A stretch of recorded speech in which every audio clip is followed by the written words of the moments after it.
ورحمة الله وبركاته. الحمد لله وكفى وسلام على عباده الذين اصطفى. أما بعد فأعوذ بالله من الشيطان الرجيم. بسم الله الرحمن الرحيم. جناب صدر اور معزز سامعین کرام، ابھی میں آپ حضرات کے سامنے وقت کے تقاضے کے پیش نظر ہردار میں مسلم معاشرے کی بقا ضامن مدارس اسلامیہ کے موضوع پر روشنی ڈالنے کے لیے کھڑا ہوا ہوں. دعا فرمائیے کہ اللہ رب العزت اس موضوع کی مناسبت سے کچھ بولنے کی توفیق عطا فرمائے. دوسری طرف میں آپ سبھی کا ممنون اور مشکور ہوں کہ آپ سبھی لوگوں نے اپنے مشغول ترین وقت کو فارغ کر کے یہاں تشریف لائے. میرا شعبہ آپ کی درد مندی کی وضاح روشن دلیل ہے. دوستو، تعلیم کسی بھی قوم کے لیے ریڑھ کی ہڈی کا درجہ رکھتی ہے. خصوصیت سے مسلمانوں کے لیے اس کی اہمیت چند اور چند زائد ہے. آپ سبھی حضرات جانتے ہیں کہ وحی الہی کا آغاز کی طرح کے ذریعے ہوا، یعنی پڑھو اپنے رب کے نام سے جو تمہارا خالق ہے، جس نے انسان کو خون کے لوتھڑے سے پیدا کیا. پھر فرمایا کہ پڑھو اپنے رب کریم کے نام سے جس نے انسان کو قلم کی تعلیم دی، انسان کو وہ کچھ سکھایا جو نہیں جانتا تھا. تو دوسری طرف نبی امی عربی رسول صلی اللہ علیہ وسلم نے فرمایا کہ میں معلم بنا کر بھیجا گیا ہوں. قرآن نے رسول کے فرائض میں یتلو علیہم آیات و یعلم الکتاب کو داخل فرمایا، یعنی تلاوت آیت قرآن اور تعلیم کتاب و حکمت. جس رسول صلی اللہ علیہ وسلم نے مسلمان اور عرب کا تعلیم کو فرض قرار دیا، جس رسول صلی اللہ علیہ وسلم کو ابدی معجزہ اور علمی معجزہ قرآن کی صورت میں دیا گیا، جس کتاب اللہ نے صاف اعلان کر دیا هل يستوي الذين يعلمون والذين لا يعلمون، کہ کیا علم والے اور غیر علم والے برابر ہو سکتے ہیں. یہ وہ کتاب ہے جس کتاب میں آدم اور ابن آدم کا شرط ساری مخلوقات حتیٰ کہ ملائکہ پر بھی علم کی وجہ سے قائم کیا. بس مسلمان کا مسئلہ تعلیم کی وجہ سے ایک صاحب پیغام امت ہونے کی حیثیت سے ان کے مذہبی تعلیم کا ایک بنیادی حصہ ہے جسے کبھی بھی نظر انداز نہیں کیا جا سکتا، جس کے واسطے باقی میں ہمارے بزرگوں نے اس فرض کی انجام دہی کے لیے وہ سب کچھ کیا جو ان کے پاس میں تھا.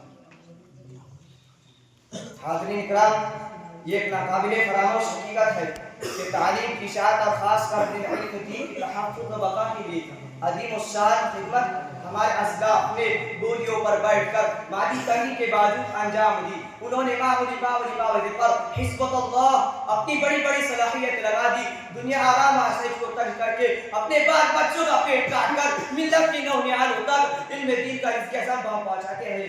اگر 10-20 علماء ایسے ملیں گے جن کو کسی حکومت یا کسی امیر تعلق دار کی طرف سے مالی مدد مل جایا کرتی تھی، تو ہزاروں کی تعداد ایسے علماء کی ملے گی جو تعلیم دین پر معاہدات کو کہہ لیتے بلکہ اپنے حیثیت کے مطابق طلباء کے خرد و نویش کا بھی انتظام کرتے تھے. آج مدارس کی جو صورتحال دکھائی دیتی ہے یہ قدیم زمانے میں نہ تھی. نہ تو ان کی شاندار عمارتیں ہوتی تھی اور نہ خرد و نویش کوئی اچھا مرتب نظام تھا، مگر ان کے پڑھنے پڑھانے والوں میں علم دین کا ذوق شوق تھا، دلوں میں اس کا احترام موجود تھا. ان کے قلوب دین کے شمع کے طالب تھے، اس لیے وہ ہزاروں تکالیف اٹھا کر بھی اس دولت کو حاصل کرتے تھے.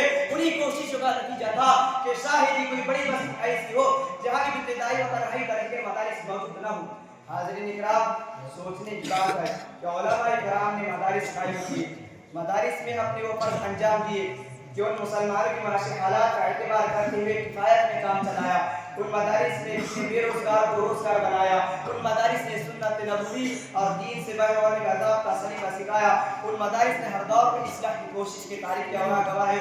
دوستو، مدارس کی اہمیت اور اس معاشرے کے اساس ہونا اس وجہ سے ہے کہ ان کی نسبت درسگاہ نبی کے صفحہ سے ہے جو اسلام کی پہلی درسگاہ تھی، جس کے بے مثال معلم اور حضور شاگرد رشید صحابہ کرام جیسے حضرات تھے. یہ بات بھی مسلم ہے کہ قرآن حدیث کی تعلیمات کے بغیر کسی بھی صالح معاشرے کی بقا اور اس کے قیام کا تصور نہیں کیا جا سکتا. دیکھیے مدارس ہے جہاں اس کی دعوت ڈالی گئی، مدارس مقامات ہے جہاں علماء اور علوم اسلامی میں دسترس رکھنے والے رجال و جہل پیدا کیے جاتے ہیں. یہ مدارس ہے جہاں اس کی تہذیب و تمدن کی ابدی صداقت اجاگر کرنے کا پہلے انجام دیتے ہیں. یہ کہنا والے کا ہوگا دوستو یہی وہ علماء ہے جنہوں نے بوریوں پر بیٹھ کر مادی تنگی کے باوجود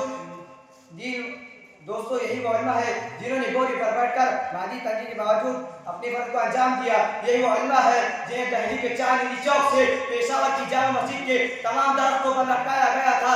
یہی وہ علماء ہے جنہیں ہاتھیوں کے قدموں تلے کچلا گیا تھا لیکن انہوں نے سر خم نہیں کیا تھا. گویا زمانے حال سے وہی کہہ رہے تھے کربلا میں نہ مقتل میں نہ کسی شاہ کے آگے، کربلا میں نہ مقتل میں نہ کسی شاہ کے آگے، مسلمان سر جھکاتا ہے بس اللہ کے آگے. واخر دعوانا